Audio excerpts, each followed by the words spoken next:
Y por favor, si vos ves algunas preguntas en el chat y Giovanna San Paulo, me avisan, ¿sí? ¿Está? Ok, perfecto, sin problema. Está bien, doctora. Buenos días. Bueno, vamos a empezar.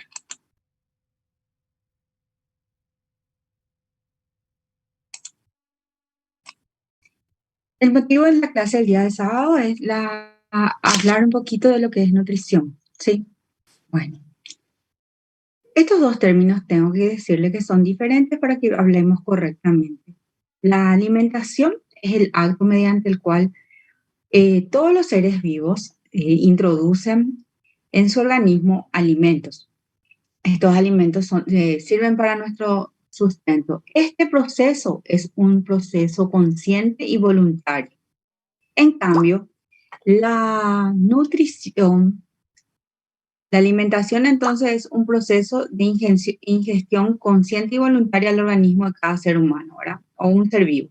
Y la nutrición es algo inconsciente porque se lleva a cabo a través de procesos mediante los cuales el organismo utiliza y transforma e incorpora a sus propias estructuras las sustancias que reciben del mundo exterior, ¿sí?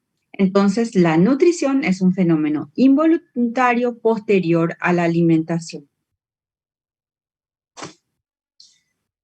Entonces, avanzamos. Recordar que los nutrientes, el nutriente es un elemento nutritivo de un alimento. Se caracterizan por ser energéticos, estructurales y reguladores, ¿sí? En el grupo de los energéticos están fundamentalmente los hidratos de carbono y las grasas. Los estructurales están las proteínas y el calcio, y los reguladores son los minerales y las vitaminas. Todo esto aporta al organismo energía suficiente para que pueda llevar a cabo todas las funciones propias que el ser vivo necesita para que esté en perfecto estado, ¿sí? Las calorías, entonces, ¿se acuerdan que ya habíamos dicho que se recibe a través de los hidratos de carbono y grasas? Y esto se define, la caloría, entonces, calorías, saben que mi teléfono está sonando, permiso.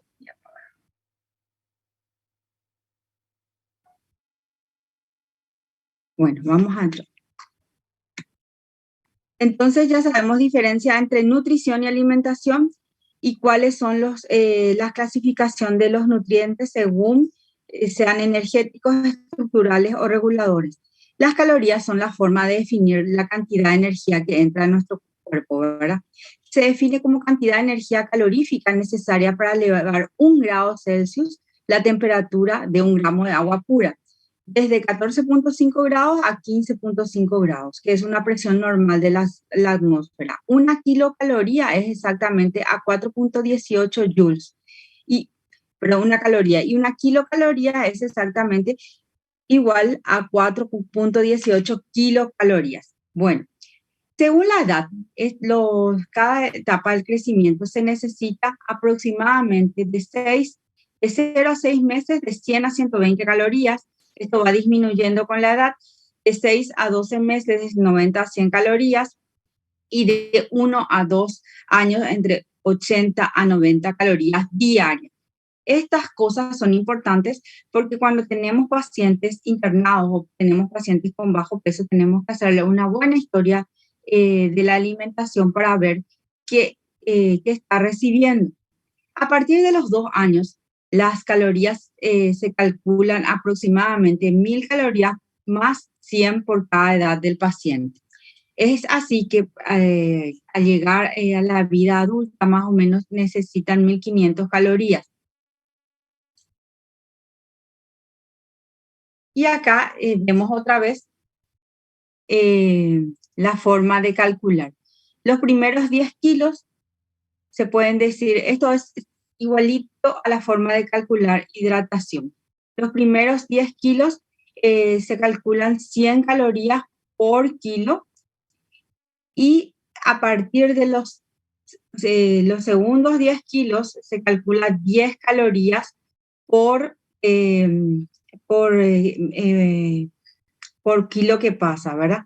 Es así que cuando llegamos a los 20 kilos, que serían aproximadamente 2 años, se calcula que serían 1.500 calorías y coincide con esto. Mayores de 2 años, entonces son 1.000 calorías más 100 calorías por cada año de edad. Y por cada caloría adicional a los 20 kilos se calcula 18 calorías aproximadamente. ¿Sí? Y estos serían las calorías normales para una persona para mayor de 20 kilos aproximadamente. ¿Sí? Bueno, cabe mencionar también que existen, ¿qué significa? Estos son los requerimientos de energía por meses para niños y para niñas, discriminados en lactantes pequeños y niños y adolescentes. Bueno, ahora, ¿qué son los macronutrientes? Los macronutrientes son los nutrientes elementales. En realidad no son 3, son 4. Las proteínas, las grasas, los hidratos de carbono y el agua. Pero como el agua no da calorías, entonces no va a formar parte de nuestra información de esta mañana. Pero es importante que ustedes sepan que existen macronutrientes y micronutrientes. Los macronutrientes son 4, el agua, las proteínas, las grasas y los hidratos de carbono. Entonces las proteínas son moléculas que están formadas por cadenas lineales de aminoácidos. Son esenciales para las funciones plasmáticas, funciones bioreguladoras porque forman parte de las enzimas y funciones de defensa porque forman parte de los anticuerpos que son proteínas. Recordar que las grasas aportan la mayor parte de la energía calórica, que es 9 kilocalorías por gramo de grasa se obtiene, y los lactantes la reciben a partir de la leche materna o artificial, que son fuentes calóricas en esa etapa de la vida. Los hidratos de carbono recibimos aproximadamente 4 kilocalorías por gramo, son fuentes de energía esencial para los eritrocitos, para el sistema nervioso central, y es la principal fuente de energía de todas las células, ¿sí? Entonces, recordar eso. Acá hablamos de la ingesta dietética recomendada de macronutrientes, de proteínas y aminoácidos, según la edad de los niños, sean lactantes, escolares, hasta la edad de adulto, que es 18 años, ¿sí? Entonces, recuerden que los principales componentes, entonces, son estructurales. En la primera etapa se obtiene a partir de la leche materna, pero no es importante que la leche materna tiene más grasa. Entonces, para recordar esos datos.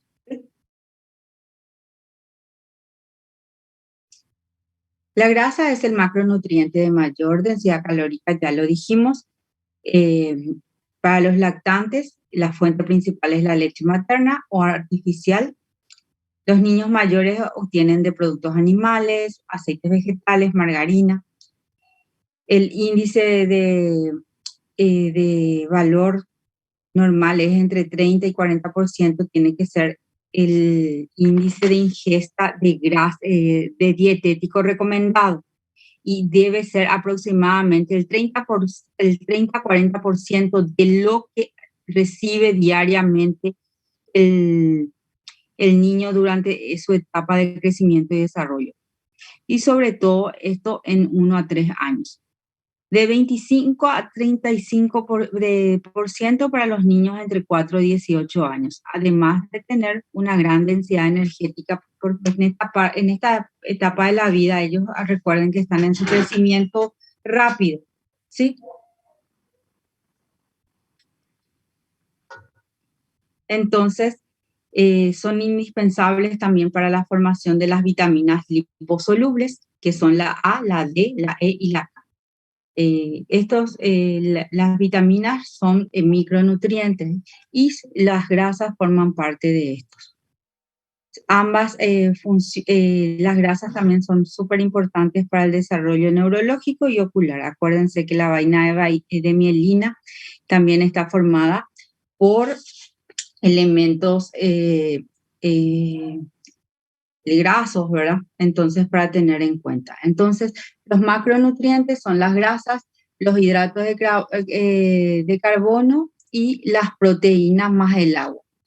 Y los micronutrientes son las vitaminas, son los oligoelementos.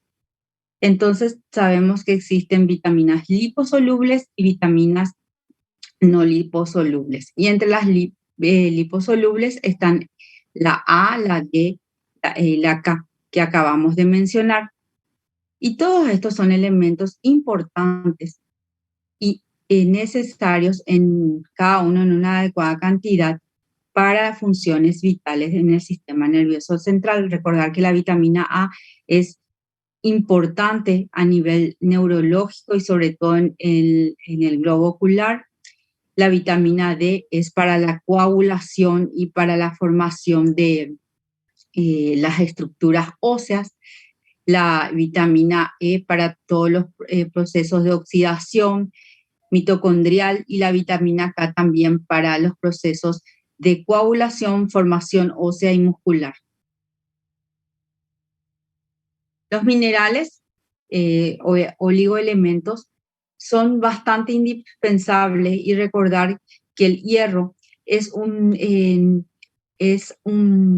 importante oligoelemento que cursa con déficit en la etapa de la pediatría, sobre todo en niños que en nuestro medio los niños mayores relacionados al parásito. Y en los lactantes, recordar que se necesita, pues la leche materna tiene suficiente cantidad de hierro. Y como se asume que en nuestro país todos son madres carenciadas, entonces se decide iniciar aproximadamente a los 3 o 4 meses cuando la reserva de la madre va disminuyendo en los lactantes menores.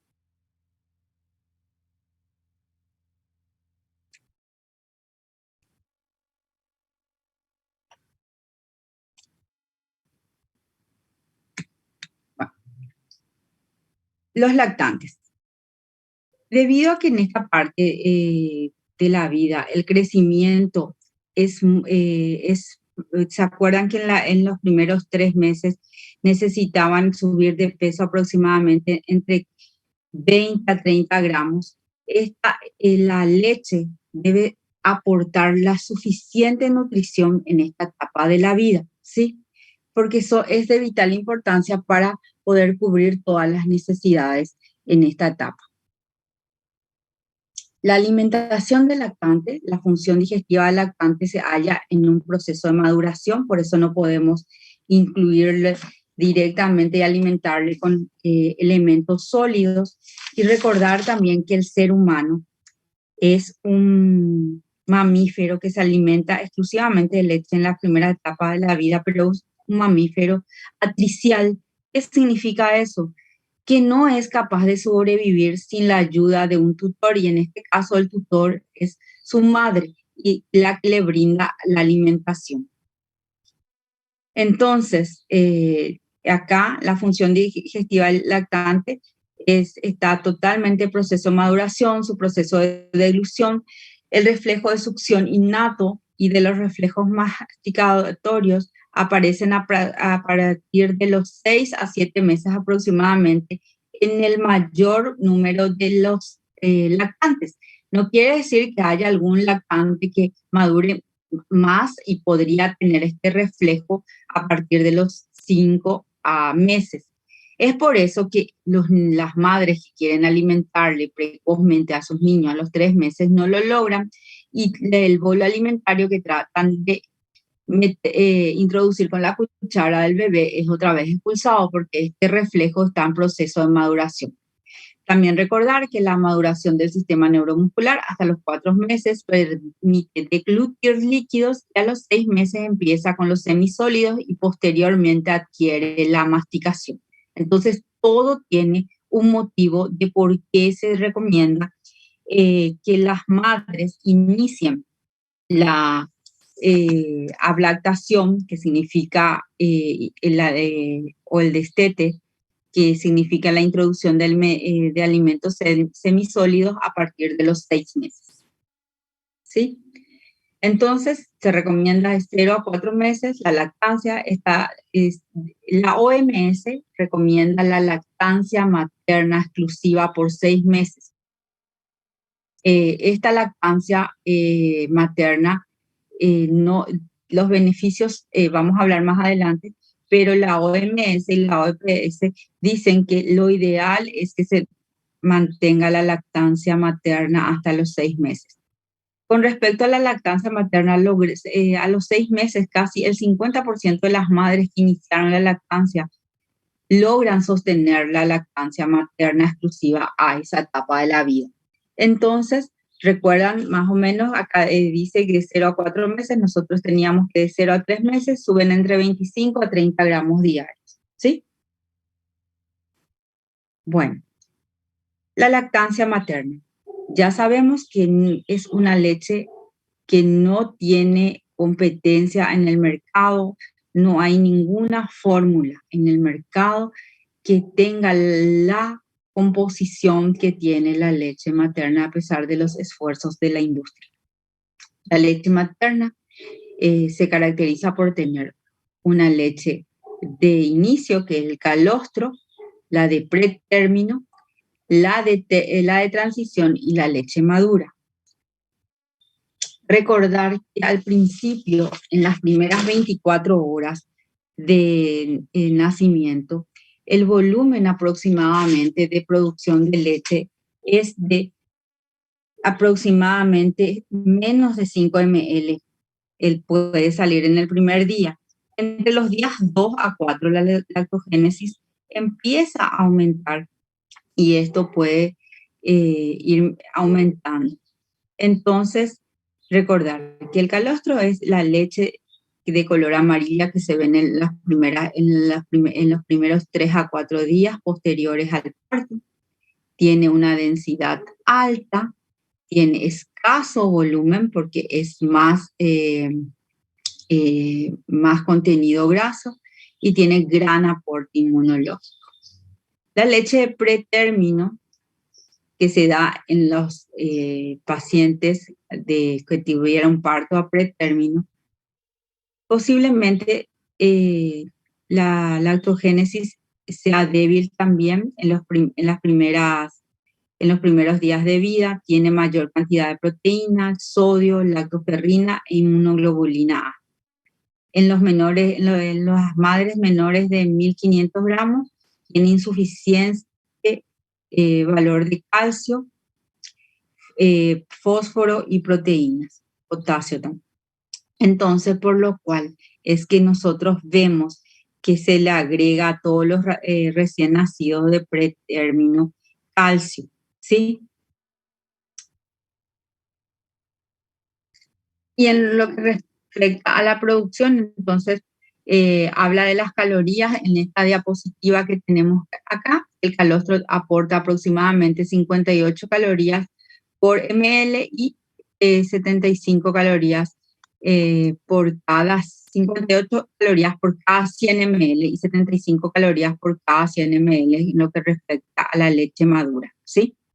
Entonces, recordar que la leche de transición se ve después de los 4 a 5 días. La existencia de la leche ya es más a plenitud para la mamá siente más cargado los pechos, se puede escapar algo de leche, hay un aumento importante del volumen y la producción diaria puede llegar inclusive hasta 700 ml al día. Esto puede alcanzar aproximadamente, entonces en 3 semanas ya las características de la leche madura, ¿sí? Y la leche madura es de entre 440 a 1200 ml al día, y se habla que cuando existen gemelos estos pueden ir hasta 1800 días. La leche madura en comparación con las otras leches tiene mayor proporción de agua, por lo cual su densidad ya es similar a la de plasma, ¿sí? Recuerden que existen los beneficios, estos son algunos de los beneficios muy importantes que nos da la leche materna, ¿sí? La presencia de IgA. La IgA secretora es la inmunoglobulina que se encuentra con mayor proporción en cualquiera de las variantes de la leche materna. Tiene una potente acción antiinfecciosa específica dirigida contra antígenos, sobre todo antígenos infecciosos bacterianos, ¿sí? La lactoferrina es importante para la inmunomodulación, para la acción antimicrobiana, antiadhesiva, estimulante del hierro. Por eso, cuando damos hierro más adelante, se recomienda que esté alejado de de la leche materna. La caseína también tiene efecto antibacteriano, al igual que los oligosacáridos y las citoquinas presentes. Después existen factores de crecimiento, el factor de crecimiento epidérmico, el factor de crecimiento del sistema nervioso, el factor transformador de crecimiento, enzimas como el factor agregador de plaquetas, el glutatión y los nucleótidos.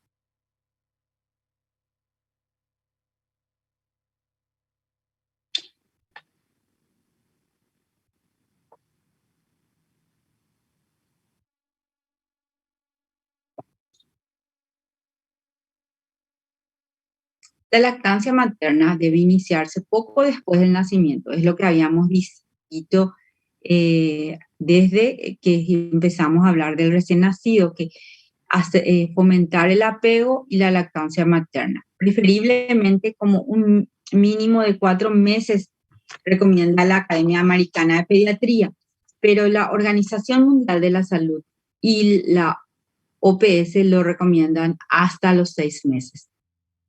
La lactancia materna debe ser instalada y fomentada ya desde la atención hospitalaria y asesorarlas a las madres y tratar de asesorarlas con paciencia. Las madres deben aprender a la colocación adecuada del agarre y hablarle de las frecuencias, hablarle la forma de succión, ir asesorándole para que ella tenga más predisposición a la lactancia.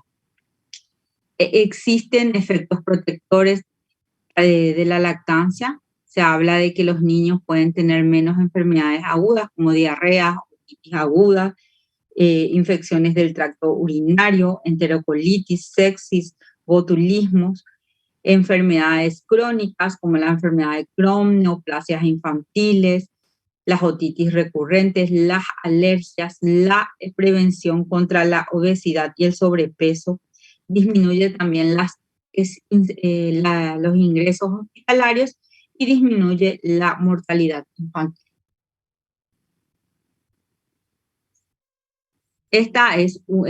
Son unos indicadores de agarre correcto de un recién nacido, en el cual podemos ver acá que la boca está abierta en su amplitud máxima, ¿sí?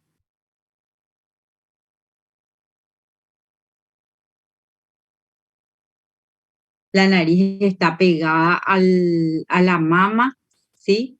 El pezón es la mayor parte de la areola queda dentro de la boca del bebé. Son prácticas de agarre correcto que debemos nosotros aprender y fomentar y explicar a las madres. Con respecto a las contraindicaciones de la lactancia, existen contraindicaciones absolutas y contraindicaciones relativas.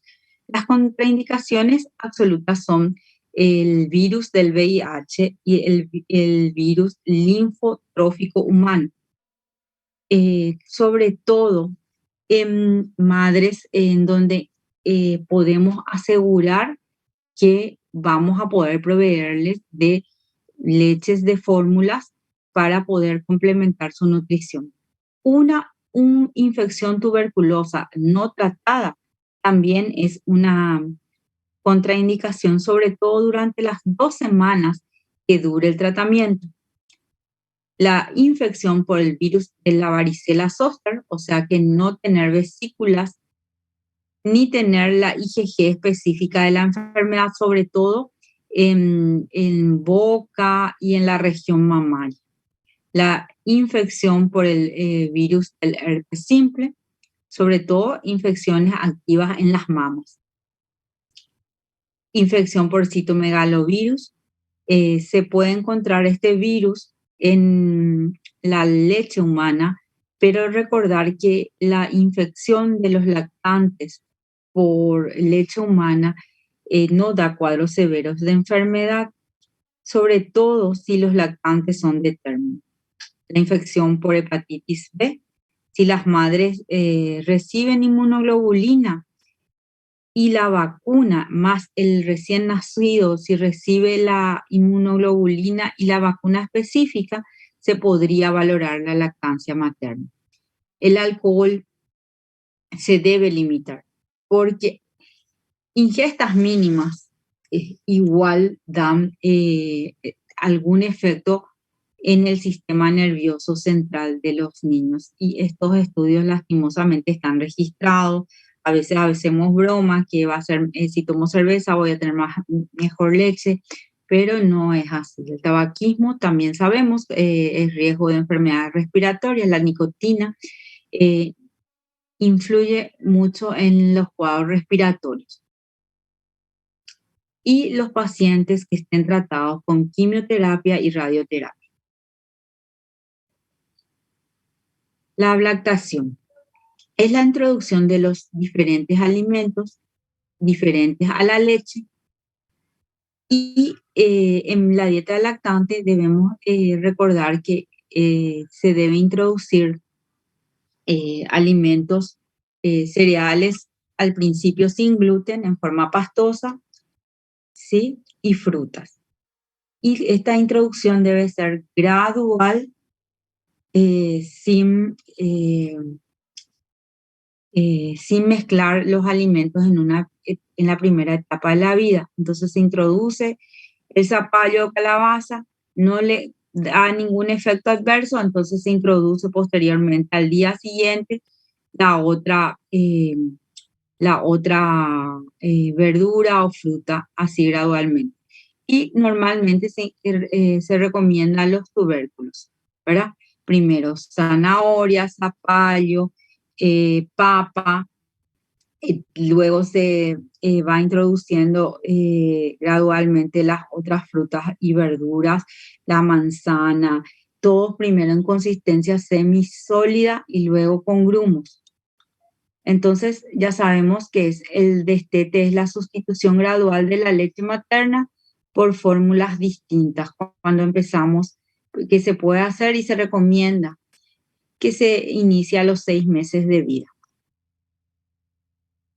Existen diferentes fórmulas que tienen valores similares a la leche materna.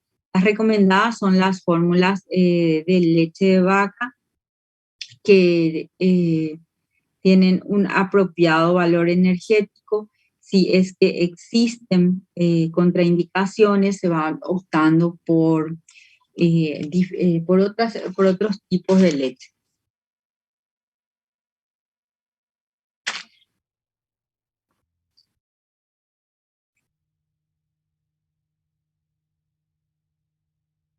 Bueno, acá tenemos las fórmulas de inicio que se dan entre los primeros 4 a 6 meses, la de seguimiento, que tienen calidad diferente de acuerdo a las marcas. Recordar que existen marcas para bebés prematuros, que existen fórmulas antirreflujo que están un poquito más espesadas para que la leche no sea muy líquida. Las hidrolizadas que tienen bajas proteínas en leche, bajas proteínas de la leche de vaca, sobre todo para pacientes que tienen alergia a la proteína de la leche de vaca.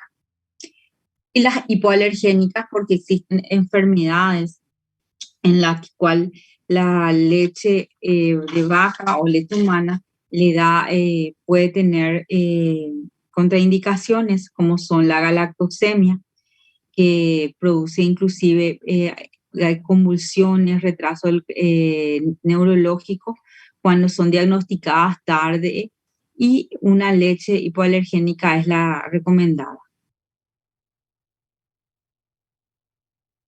El desarrollo gastrointestinal del infante no permite que el recién nacido pueda absorber adecuadamente todos los lípidos en los primeros meses de vida. Entonces, por eso es que recordamos que que la lactación tiene un proceso y no se introduce todo de una sola vez. Después recordamos también que los reflejos se van madurando con la edad. A partir de los 4 meses, el reflejo de succión de la lengua se va mejorando, los reflejos masticatorios también de 6 a 9 meses. Entonces, debido a todos esos aspectos, es lo que se recomienda iniciar la alimentación. Entonces ya dijimos que en los 6 a 9 meses los cereales son cereales sin gluten. De los 9 a los 12 meses ya se pueden introducir los cereales con gluten, ir avanzando, incluyendo huevo, carne, la carne de vaca, hígado, pescado, cerdo, se pueden ir introduciendo, ¿sí? Y volver a recordar que los micronutrientes como el calcio aportan para el desarrollo del sistema nervioso central, dientes y musculatura, y también para la coagulación. Hablamos que las reservas van cayendo a los 3-4 meses acá, y por lo cual deben recibir aporte adicional, porque acuérdense que lo obtenemos de la carne roja por degradación, ¿verdad? Y también de algunas hojas verdes. El niño todavía no se alimenta en esta etapa de la vida. El zinc no tiene reserva, o sea que necesariamente lo adquiere en forma exógena de leches y fórmulas. El flúor es importante para prevenir las caries, ¿sí? El crecimiento de los dientes, ¿se acuerdan que empieza aproximadamente a los 6 meses? Estos suelen ser problemas para una alimentación adecuada. Los otros problemas para una alimentación correcta son el cólico del lactante, que debemos llegar a la causa del cual es la causa del cólico del lactante. Puede ser por inmadurez del sistema gastrointestinal, o también puede ser por la presencia de alguna intolerancia. Se recomienda estar tranquilo, se recomienda hacer masajecitos en la panza, entonces para tenerlo en cuenta, ¿sí? Los reflujos también son motivos, ¿verdad?, de trastornos alimentarios. Ya hablamos que para eso existen también fórmulas que se llaman antirreflujo. Que hacemos es espesar más la leche. Le recomendamos a la mamá que le haga eructar al niño, que lo mantenga erguido después de comer, que no lo acueste enseguida. Es muy importante, y hacerlos dormir con cabecera alta. Estar atentos frente a las alergias o intolerancias alimentarias. Esto es cuando es persistente el cólico, cuando tenemos presencia de diarreas. Los trastornos del sueño también pueden alterar la correcta alimentación. Existen muchas formas que podemos pedirle a las mamás para que vayan mejorando esto, como acurrucarlos, darles baños, y así mantener una rutina para ir mejorando esto. Después del primer año de vida, entonces, Se adopta el programa de 3 comidas diarias. El niño, recuerdan que en la clase de la doctora Anaí decía que ya podíamos agarrar la cuchara, ¿sí?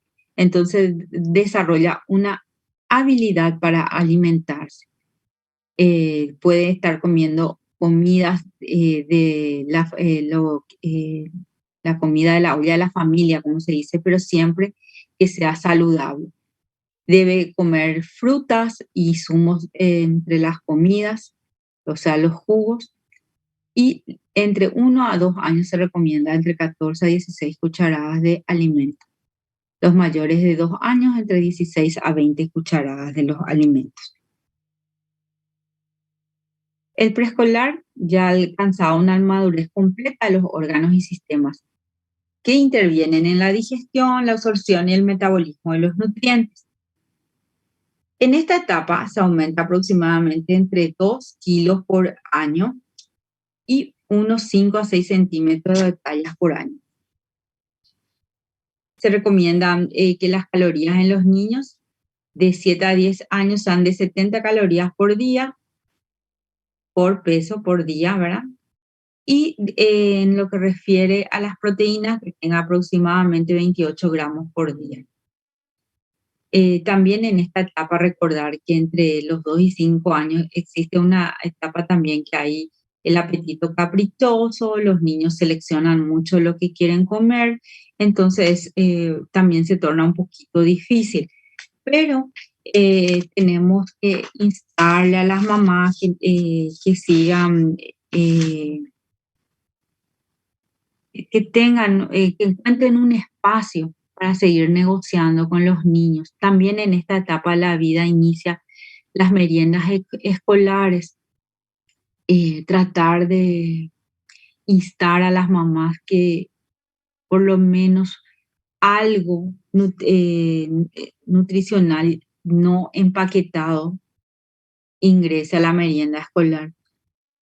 Las encuestas de hace 2 años, del 2019, en nuestro país, hecha por el INAM, arrojaron valores catastróficos porque dijeron que en un mes fácilmente un niño puede pasar sin probar una sola fruta, a pesar de que existe el creciente aumento de la alimentación saludable.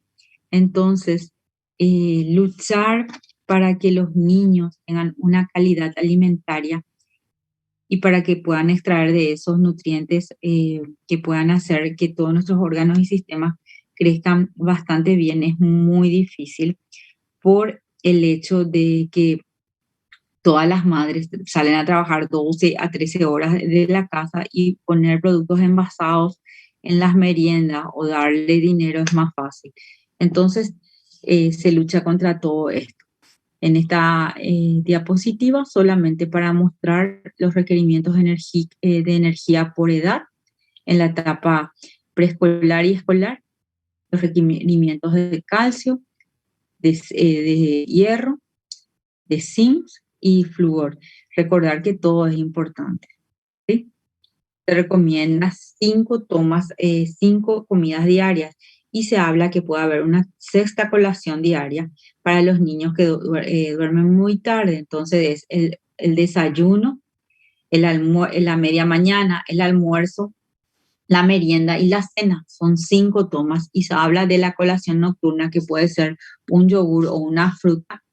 Si es que los niños duermen tarde, que es la realidad actualmente, los niños duermen muy tarde jugando hasta altas horas de la noche y madrugada inclusive.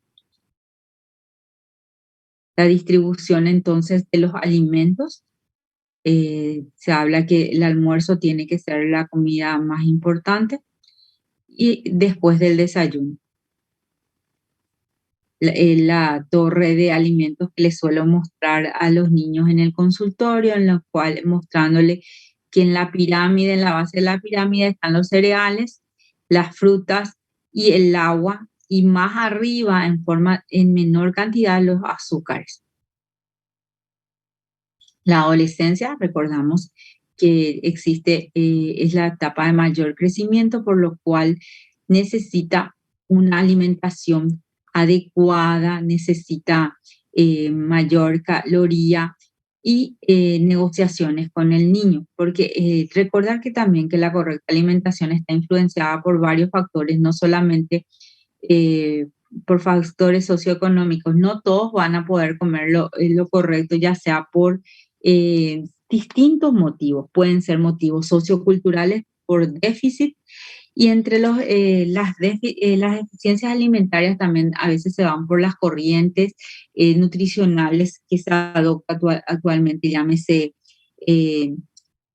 las personas que optan por comer solamente vegetales o vegetales y huevo, por las personas que sin ser celíaca optan por comer solamente productos sin gluten.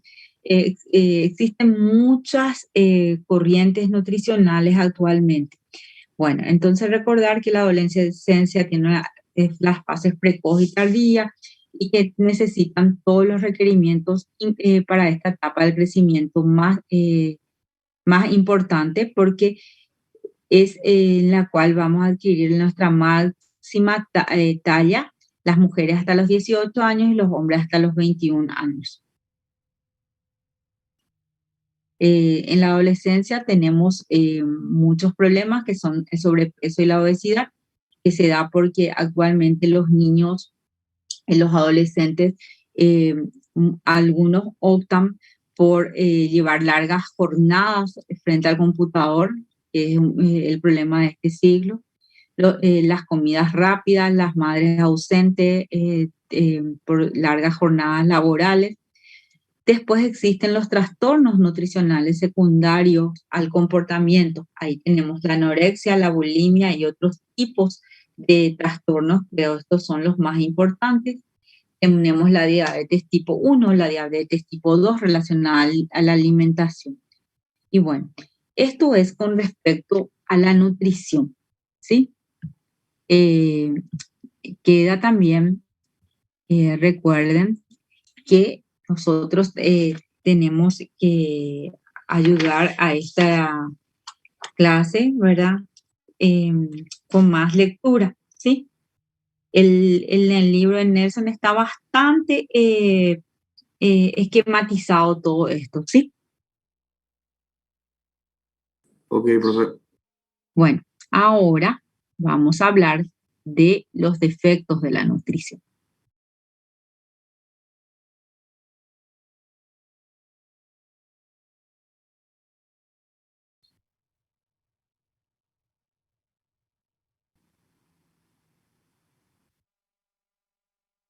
Bueno, entonces a grandes rasgos nosotros ya hablamos que la nutrición entonces es un proceso involuntario y la alimentación es un proceso voluntario, ¿sí?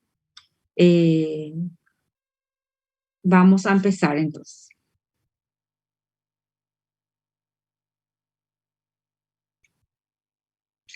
Profe, creo que no se cambió de diapositiva. Se quedó en gracias. Espera que veo, voy a apagar el otro.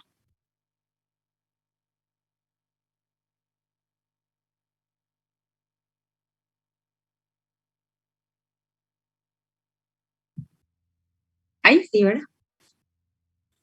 Ahora sí, profe. Ahora sí. Bueno, acuérdense, entonces, los macronutrientes principales son el agua, los hidratos de carbono, las proteínas y las grasas, ¿sí? Y después están los déficits, ¿verdad? O sea, después están los micronutrientes, que son los oligoelementos y las vitaminas, ¿sí? La nutrición y desnutrición. Nosotros podemos tener defectos de la nutrición por un exceso o por un déficit, ¿sí? En las últimas décadas se han experimentado muchos cambios en la alimentación que se han dado en forma paralela al desarrollo socioeconómico. Es lo que habíamos dicho, ¿verdad? Que existen ahora eh, corrientes de que uno adopta sin medir todas las consecuencias o sin tomar las debidas, eh, em, sin tomar las debidas precauciones para evitar los déficits a nivel del sistema en el cuerpo, ¿verdad? O sea, existen personas que si existen personas que han decidido hacer una dieta vegetariana, deben tomarse y consultar para prever no caer en anemia y algunos otros déficits. Entonces, porque todo en la debida y correcta, correcto consumo no causa ningún mal, ¿sí?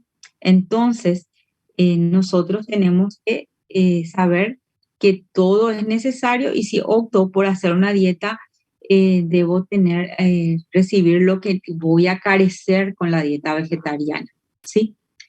Entonces, ya sabemos que las desnutriciones podríamos tener por un déficit o por un exceso, ¿sí? O sea, la nutrición puede darse por eso.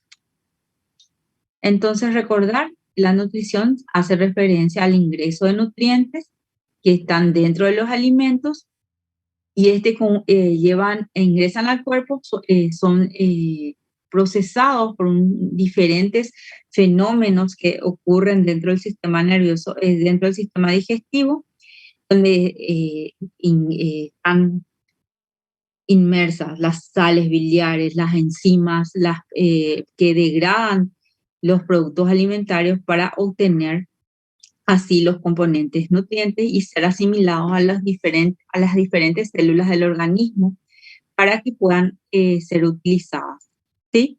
Recordamos que es un acto orgánico involuntario y recordar también que es incorrecto hablar de buena o mala nutrición porque eso no es un acto selectivo, ¿sí? Entonces se habla de buena o mala alimentación. Y cuando se habla de una ingesta inadecuada o adecuada, hablamos de alimentos. Entonces, para hablar correctamente, ¿sí? Manejar el idioma. La desnutrición infantil es el mayor riesgo y el mayor problema de salud mundial infantil, que a pesar de los esfuerzos realizados por la salud mundial, no disminuye. Al contrario, siempre por las diferentes desigualdades en la distribución de las riquezas, no se puede mejorar la desnutrición. Entonces, la desnutrición en los niños tiene un impacto desde la concepción. Una madre que no tiene un correcto peso, que no ha tenido un correcto periodo intergenésico, que pasa en los lugares vulnerables, donde hay personas de muy escaso recursos, donde tienen niños con embarazos muy seguidos, con embarazos menores de 2 años, influyen en el peso del niño que va a nacer. El alcohol, las drogas de abuso, el déficit de folatos, el déficit de yodo, todo esto incide en la nutrición del paciente, o sea, del recién nacido que está por venir. La desnutrición infantil marca el desarrollo neurológico, incide y tenemos consecuencias en el sistema nervioso central con retraso del desarrollo. La malnutrición también puede describir a niños que se clasifican con una talla o peso no acorde al percentil 50. Es un desequilibrio entre las necesidades de nutrientes y la ingesta o el suministro que da lugar a los déficits de energía, proteínas o micronutrientes. Puede afectar negativamente al crecimiento y al desarrollo. Entonces, el mayor riesgo de desnutrición uno lo puede ver sobre todo teniendo en cuenta la antropometría. La antropometría yo lo hago a través del peso, la talla y el perímetro cefálico. Yo ya tengo que un paciente tiene riesgo de desnutrición cuando tengo bajo peso, tengo retraso del crecimiento y pérdida de peso. Y esto me doy cuenta también que va relacionándose con el déficit de micronutrientes, ¿sí? La mayor importancia de una nutrición adecuada se da en los 1000 días de vida, por eso es que ustedes actualmente escuchan en muchas jornadas pediátricas eh, la nutrición durante los primeros 1000 días de vida, que serían básicamente desde la concepción hasta los 24 meses, que son los 2 años. Este daño que se puede pasar en esa primera etapa de la vida muchas veces ya no se recupera. Entonces trae consecuencias a la población, a un adulto que no va a poder cumplir con todo lo que con todo lo básico que él tendría que ser para poder sostenerse. Podemos tener adultos con déficit neurológico que nos va a costar más después en adelante, ¿sí? Acuérdense que la desnutrición hace que los niños sean más propensos a enfermedades agudas o crónicas. Todo esto por ingestión insuficiente se puede dar. La ingestión insuficiente ya te lleva a trastornos en todo el árbol digestivo que se traduce en una inadecuada absorción. Hay exceso de pérdidas, como la inadecuada absorción puede deberse a que el tubo digestivo tiene atrofias, entonces no puede absorber lo que lleva y puede verse diarreas. Entonces hay exceso de pérdida. Y la suma, uno de estos dos elementos nos pueden dar los diferentes grados de déficit antropométrico, la presencia de signos y síntomas clínicos y las alteraciones biológicas y hematológicas en todas las etapas y también de efectos de la inmunidad. Acuérdense que las proteínas son las formadoras de anticuerpos. Y si un niño presenta estas características, un niño está con signos de deshidratación, de carencia de peso, evidentemente este niño no va a poder defenderse como lo haría un niño normal de todas las enfermedades, ¿sí? Los factores de riesgo maternos que hablamos ya, madres adolescentes, periodo intergenético corto, la presencia de enfermedades durante el embarazo, drogas de abuso, tabaco, todo eso influye en el producto. Después, ¿cuáles son los factores de riesgo del niño? Que al nacer haya tenido un bajo peso al nacer, que no se haya alimentado de leche materna, que haya empezado la lactación muy temprana, muy tardíamente. Recuerden que los reflejos estaban formándose recién a los 6 meses y que existe en la cultura de muchos países, y la nuestra no es la excepción, que las personas mayores quieren alimentar a los niños a partir de los 3 meses. Después, evidentemente, el ambiente influye.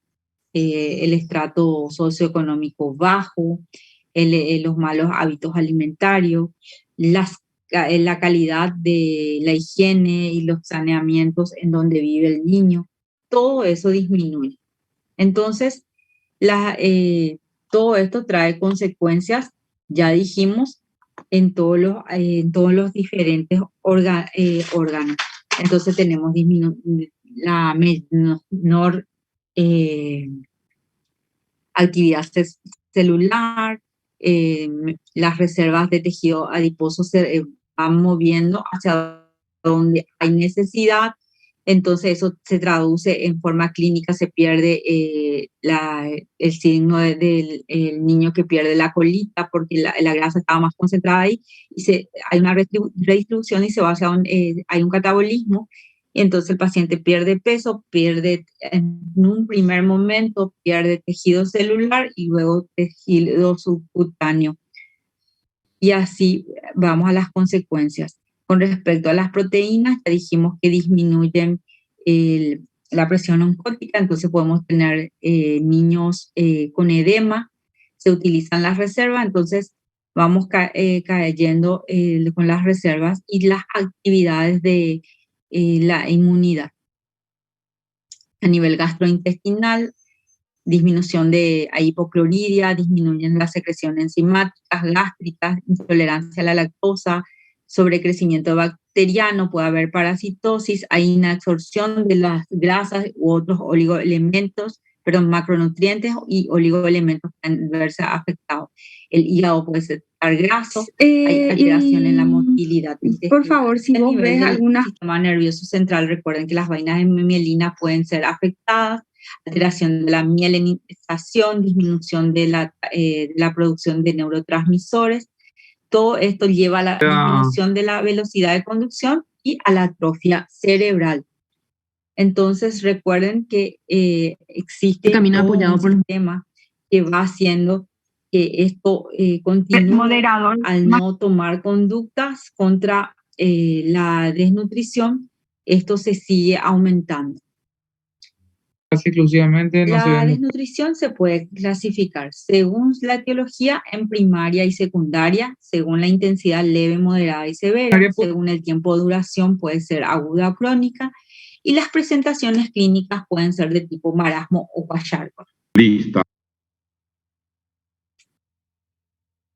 Bueno, recordar que la antropometría es la forma de llegar y estar atentos para evitar que la desnutrición progrese. Lo que está escrito. Después, una vez que nosotros tenemos niños con bajo o bajo peso, empecemos a buscar las causas de la las causas del por qué el niño no sube de peso. Normalmente, se tienen que dar los inhibidores de la bomba de protón. Causas primarias, secundarias suelen ser debidas a la falta de los nutrientes, o sea, por falta de ingesta. La primaria es cuando ya básicamente el cuadro obedece a un aporte insuficiente de nutrientes y como esto es repetitivo, ya dijimos que el tubo digestivo no tiene la capacidad de absorber los nutrientes y sus vellosidades están aplanadas y hay cuadros repetitivos de diarrea y desnutrición. Esto también hace que el niño no pueda subir de peso por culpa de las enfermedades y entonces se perpetúa este ciclo. Y la secundaria cuando es debido a una enfermedad, y estas pueden ser enfermedades crónicas o enfermedades agudas.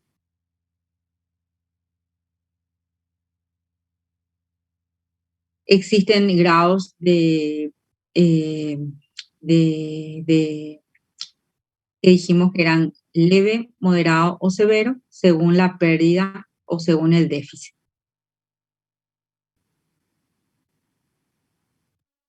Esto es un ejemplo para calcular. Esta fórmula ya la habíamos visto también, que el peso ideal de un niño de 5 años sería de 18 kilos. Y para calcular el déficit usamos una fórmula que es peso ideal menos peso real. Y ahí tenemos el déficit, ¿sí? Esta es según esta tabla y esta fórmula que usamos muchas veces en las salas de pediatría, que es de Gómez. Según el tiempo de duración, vamos a ver que tenemos, cuando es una diarrea de larga data, el peso y la talla se altera. Peso y talla es cuando es aguda y cuando es talla de edad ya es nutrición severa, para que lo tengan presente. Por eso todas esas herramientas de antropometría que tenemos en la sala de las consultas son importantes. Cuando es talla, edad, entonces es desnutrición crónica. Y cuando es peso, talla, es desnutrición aguda, ¿sí? Esta es otra forma de calcular el déficit de peso. Y acá tenemos los cuadros clínicos más importantes, que son el Kwashiorkor y el marasmo. El marasmo es la desnutrición que se ve en lactantes de 6 a 18 meses. Es por déficit de ingesta de todo, de proteínas, de hidratos de carbono, de vitaminas y de nutrientes inorgánicos. Las formas crónicas se ven pérdida de la turgencia de la piel, incapacidad de ganar peso, emaciación, atrofia muscular. Estos son casos severos. Recordar que el marasmo tiene un aspecto de cara de viejito, apatía, cabello normal inicialmente, la piel es seca, ausencia de tejido adiposo, no hay edemas, las extremidades pueden estar muy flácidas y las articulaciones se ven muy aumentadas de tamaño y el peso es muy bajo. En cambio, el Kwashiorkor, tenemos un niño que normalmente se ve en niños mayores, no en lactantes. Los niños lucen edematoso, se debe a que normalmente la dieta proteica es insuficiente, pueden tener peso normal, y los datos son de crecimiento inadecuado, hay pérdida de tejido muscular, aumento de las infecciones, sobre todo de la piel, el pelo está alterado, puede tener diferentes colores, es lo que normalmente llamamos signo de la bandera, porque está rojizo y del color normal. Puede haber hepatoesplenomegalia, en etapas muy avanzadas, una disminución de la proteína, o sea que hay hipoalbuminemia.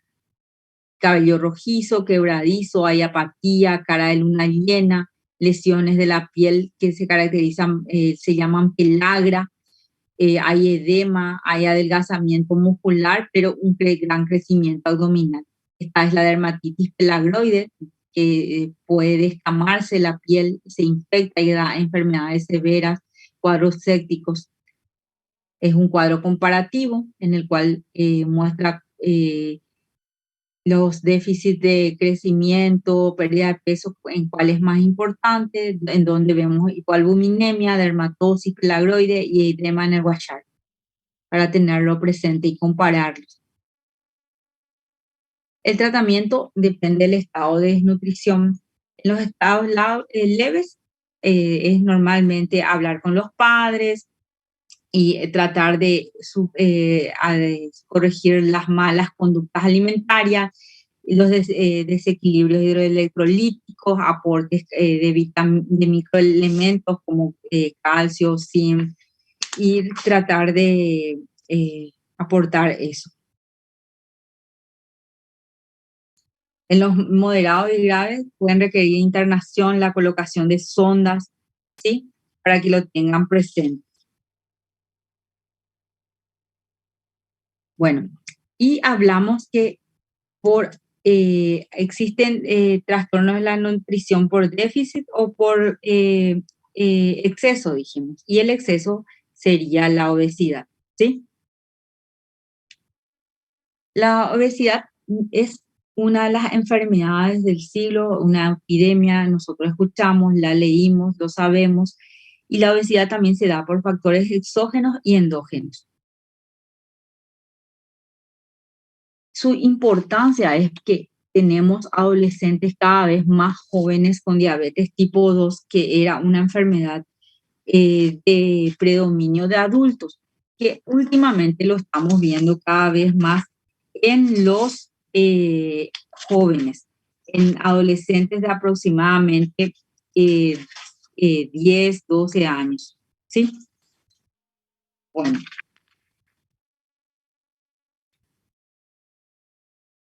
Ya dijimos que es un problema de salud pública, no solamente de los adultos, también ya implantado y tiene su lugar en pediatría. Inclusive antes se hablaba de no usar drogas para prevenir para tratar porque una cosa es prevenir y otra cosa es tratar. Para tratar la obesidad, actualmente los endocrinólogos están haciendo uso muchas veces de las drogas para el tratamiento de la obesidad. Bueno, sabemos que la obesidad nutricional es una anomalía multifactorial y existen numerosos factores que pueden afectar, tal ya sean genéticos o ambientales. Entre los factores genéticos hay una deficiencia de la lectina y se demostró que esta deficiencia tiene un efecto sobre el comienzo de la obesidad en forma precoz, pero no solamente la presencia de este defecto, también tiene que estar asociado, ¿verdad?, a factores ambientales. Otros factores genéticos relacionados con la obesidad son los déficits de gonadotrofina, el hiperinsulinismo, hipotiroidismo, el pseudohipotiroidismo, los síndromes de Cushing. Después tenemos otras enfermedades que se citan, pero las más importantes son las anteriores y el defecto de la lecitina que habíamos mencionado. Y después, entre los factores ambientales, ya hemos hablado al principio que también las malas prácticas de alimentarse, las comidas rápidas, cada vez nos alimentamos en forma incorrecta y nuestros alimentos cada vez tienen pocos aportes saludables. Adultos llevamos atrás nuestros a los niños acostumbrándoles a comer con nosotros en el auto, a la salida del trabajo, todas esas cosas que no son prácticas. Se perdió el hábito de comer del almuerzo, de un almuerzo saludable. Después la presencia de los juegos, de la televisión, comer enfrente de la televisión, llevar los alimentos enfrente de las computadoras, los ordenadores, los juegos, son muchas cosas que van afectando a nuestra... Es un problema no solo médico, sino es un problema social en el cual si no intervenimos padres, docentes, tampoco no interviene la sociedad, dándole más, creándole más impuestos a las bebidas azucaradas, también es muy fácil que sigamos con esto. No hay propagandas que nos ayuden a que los niños quieran comer una fruta, sí, a que quieran beber jugos muy dulces. Entonces, es muy difícil. Pero cada persona que está a cargo de un niño tiene la responsabilidad de luchar e insistir. La obesidad puede ser de dos tipos, de hiperplasia, hipertrófica o mixta. La hiperplásica, esta obesidad se puede padecerla a los niños y se da a incremento en el tamaño y el número de las células adiposas. Es la obesidad infantil, puede mantenerse hasta la adultez. Y se calcula que el 70% de los niños que presentaron entre los 1 a 3 años esta obesidad van a seguir siéndolo en edades avanzadas. La hipertrófica es la que se produce cuando hay un incremento de los adipocitos y la suelen padecer más los adultos. Y la mixta se produce por la asociación de la obesidad hipertrófica y la hiperplásica, por eso su nombre. Las causas, ya dijimos, excesivo alimento rico en hidratos de carbono y grasas, bajo consumo de frutas, verduras, sedentarismo, sobrealimentación. Sobrealimentación también es un problema. Todos estos factores influyen entonces en la obesidad, ¿sí? A partir de los 5 años usamos el índice de masa corporal para poder medir el crecimiento de los adolescentes. Y sabemos que hasta 18, menor a 20 o 18, estamos con defectos de la nutrición. entre 18 a 24.9 es normal, entre 25 a 26.9 es sobrepeso, de 27 a 29.9 es son dos diferentes grados de obesidad, y recordar que mayor a 30 ya es una obesidad grado 3 y 40 es una obesidad mórbida. Las consecuencias, tenemos consecuencias psíquicas, consecuencias en los diferentes órganos, podemos tener hígado graso también, diabetes tipo 2, hipertensión, hipertrigliceridemia, que los niños ya tengan que tomar a corta edad medicamentos para esto, bullying, un montón de consecuencias trae la obesidad. Muchas veces también inciden en la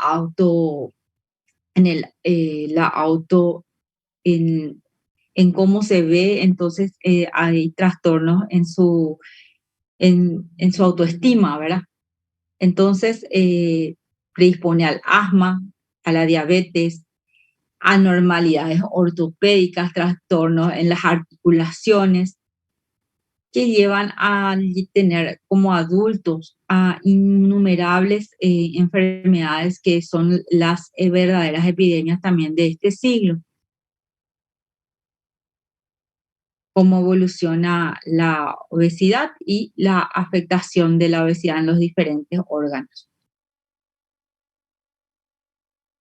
Bueno, sabemos que hay que tratar de evitarlo y también que se trata. Para tratar de evitarlo, ¿verdad? Acompañar siempre a todos los niños y adolescentes, tratar de ver actividades físicas que sean, normalmente hablamos que al principio de los niños las actividades físicas son de juego, ¿verdad? Y luego actividades físicas deportivas en la medida que los niños sean más grandes, escolares.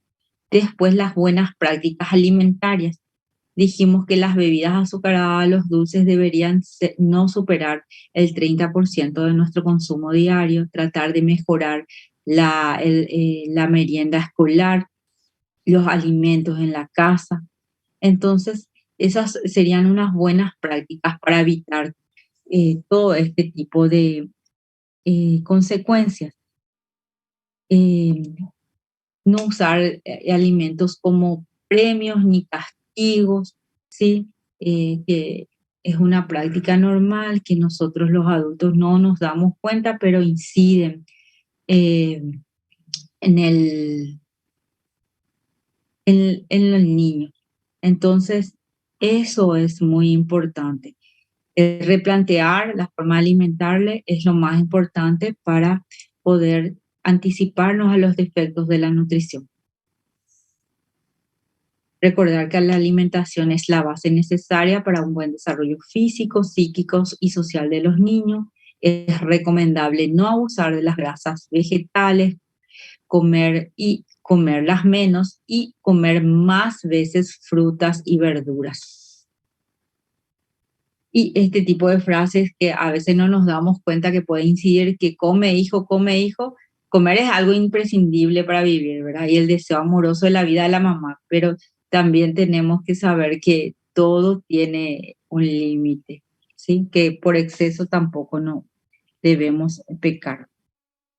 Y bueno, hasta acá, chicos, hablándole hacia grandes rasgos de lo que es nutrición, desnutrición. Acuérdense que entonces en adolescentes y niños ya podemos tener bulimia, podemos tener anorexia, la obesidad que está presente desde edades tempranas y el marasmo del Guayardo. Y básicamente eso, ¿sí? Espérenme un ratito, voy a llamar la lista, ¿sí? Sí, doctora.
Alvarenga Angélica.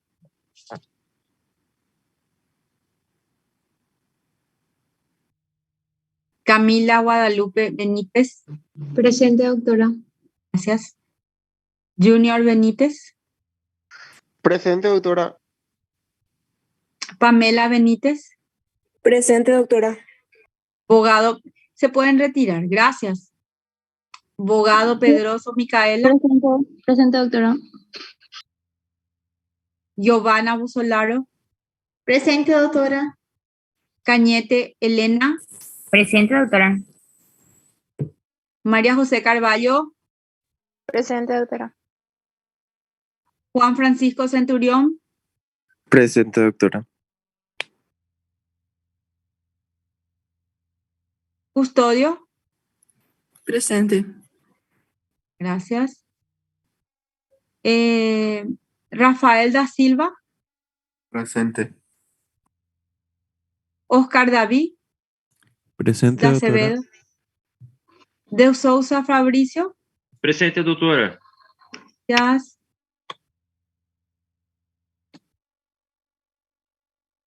Del Valle Kevin Díaz. Presente, doctora. Domínguez Karen. Presente, doctora. Dunjo. Presente, doctora. Echagüe. Flor. Presente, doctora. Flores. Presente, doctora. Gavilán. González Vera. Presente, doctora. Grau Torales. Presente, doctora. Guillén Dayana. Presente. Perfecto. Laranjeira. Perfecto. Mendoza Recalde. Presente. Noldim. Presente, doctora. Ortiz Duarte. Presente, doctora. Juan Ortiz, ¿verdad? Después Peralta González Jorge. Presente, doctora. Pereira Sales Víctor. Presente. Ramírez Agüero Jenny. Presente, doctora. Ríos. Presente, doctora. Perfecto, Ríos. Rivarola María Eugenia.